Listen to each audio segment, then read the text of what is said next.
Alright, as some of you may know, this is a little bit different video than we usually do here. Rock Chalk is up on the hard for the winter.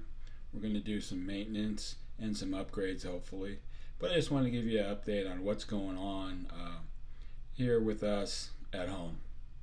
As you know, it's the holiday season, so there's lots of parties, presents, and things to do. And for us, we had some interesting things. Well, not exactly interesting, but things that went on in our life that sort of changed everything that was going on. My son goes to school out in Kansas, and we got a call that he'd been taken to the hospital with complications from an ear, nose, and throat infection. So we figured that they would just give him some antibiotics, keep him in overnight, and send him home. Turns out he was diagnosed with a rare autoimmune disease called Uyghurs. It attacks all the small blood vessels in the body. To sort of make a long story short, he was transferred from one hospital to another. He was in ICU for almost 2 weeks, 5 days in step down, and 3 weeks in regular hospital care. The disease attacks all the organs in the body. So by the time I was able to fly out there and be with him, he was in complete kidney failure. He had blood and fluid on the lungs. It had affected his eyesight and his hearing. And on top of that, I get out there and I find out he doesn't have any insurance.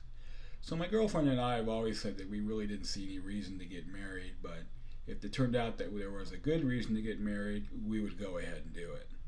Well, this became the good reason.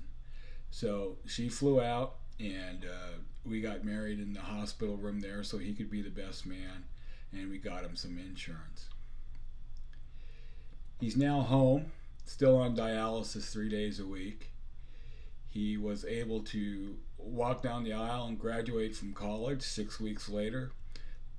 So everything is looking good. Still a lot of complications, things to worry about, but we're on the upswing. So getting back to the boat, this winter we're going to do standard out of the water maintenance and some upgrades. I prepared a budget and can go over those items.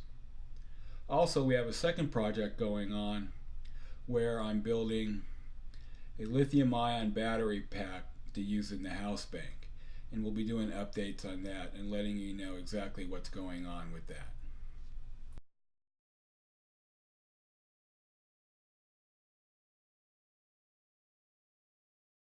After calling into the office, a morning red-eye flight across the U.S. back to Kansas City, I get to the hospital room and this is what I see. I had no idea that you could hook up that many IV bags to one person. I was just stunned. Well, as I got there and got more involved in what was going on, it turned out that they did have a good plan of attack. He was on steroids and a treatment of 7 days of plasmapheresis, which is where they remove the blood from the body, spin out the old plasma, and replace it with fresh plasma. This went on every day for 7 days. At the same time, every other day he had dialysis. So on those days that he had both plasma and dialysis, he was hooked up to machines for right around 8 hours. While all this is going on, I find out that he doesn't have health insurance. So As I mentioned earlier, my girlfriend and I have always said that if we had a good reason to get married, we'd go ahead and get married, but we really didn't have any plan on doing that since we both already got that t-shirt. In talking with our health insurance company, we found out that the only way that I could immediately get him health insurance was to get married. If not, we'd have to wait for open season, which didn't happen for another month and a half. Brandon had already been in the hospital for 2.5 weeks, so that really wasn't an option, since we knew he was going to be in the hospital for at least 3 more at best. So she flew out there, and we made arrangements to get married as soon as we possibly could.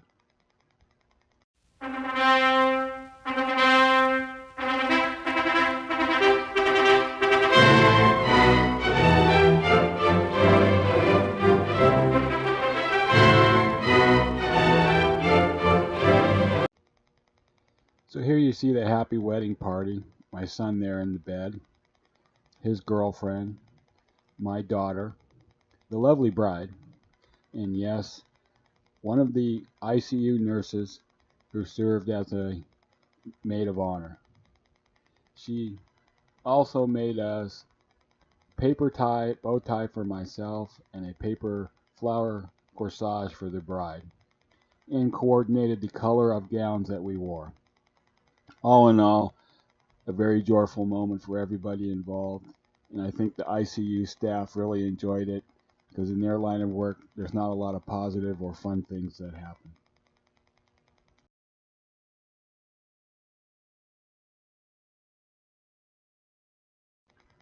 I stayed with Brandon there in Kansas until he was into regular care for about a week, and then flew back home.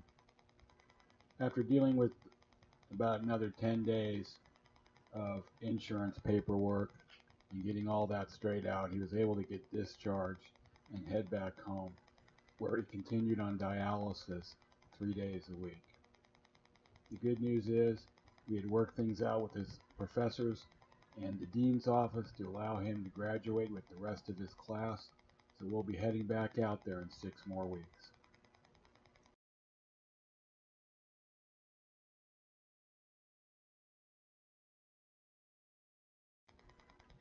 We had made plans to head back to Kansas for Brandon's graduation months earlier.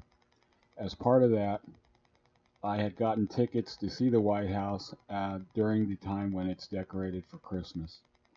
I'd highly recommend this if you've never had an opportunity to do it. The tickets are free, you just have to get them through your representative. I would recommend that you would start about 3 to 4 months out at least, because they have to do a little background check, and it's also hard to get tickets during that time because a lot of people with connections book those tickets outside of the general public. So the earlier the better, and I would highly recommend it. It was just a joy to do. You go through at your own pace. You're allowed to take as many pictures as you want, and it really is something everybody should do at least once.